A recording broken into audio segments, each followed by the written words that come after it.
Okay, we're over the front porch. This is a little section of rain gutter here, but it's a good illustration. It's probably maybe the only illustration. In that case, you see how it just drains right out of the roof covering? Now, in North Texas, roof coverings only last about 14 years regardless.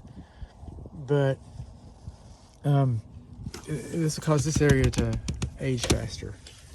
And I really don't know what the answer to that is. Now, we got over here, speaking of not knowing what the answer is, we came over here and they've added this little bit of a dam, a diverter right here. And there's nothing wrong with that. You know, it's how it looks from the street, I guess. But the rain gutter butt end, and again, this might be the only instance, it's supposed to be about an inch gap between the rain gutter butt end and the wall, and there's not. And then we come on up here, and right in here, we're supposed to have kick out flashing to kick the water into the rain gutter and then down.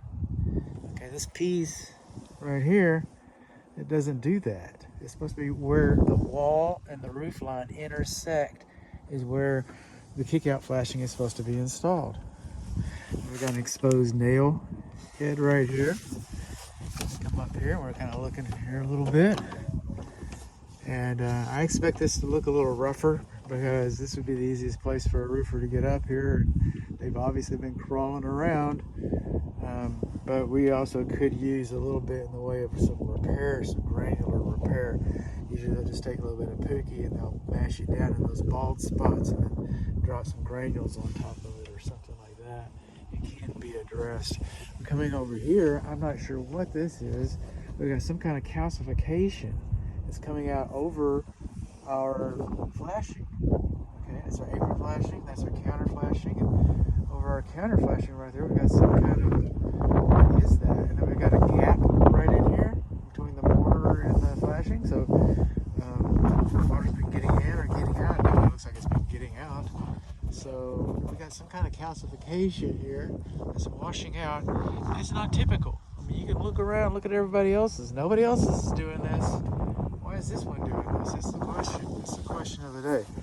Now, see how these shingles, banged up as they are, see how these shingles cascade down?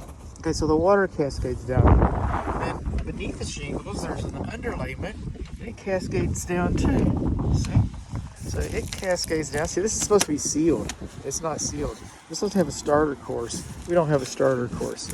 And then, but since we don't have, it's not sealed and we don't have a starter course, we can see how the underlayment comes down here and comes on top of this drip edge flashing. Now in turn, this drip edge flashing is supposed to go over the back of this rain gutter. And it doesn't, it goes behind the rain gutter. Behind the rain gutter, it doesn't go above the back. So then it comes out, okay?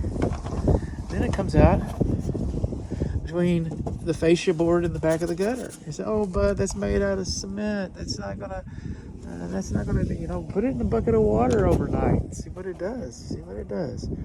So yeah, our rain gutter butt end's too close. We do not have kick out flashing. The back of the drip edge flashing is not. The drip edge flashing is behind the back of the rain gutter. We got some wear and tear, some construction scuff marks here. Our rain gutter also discharges the water on top. We don't have kick out flashing. We got the scuff marks, and we got the strange calcification.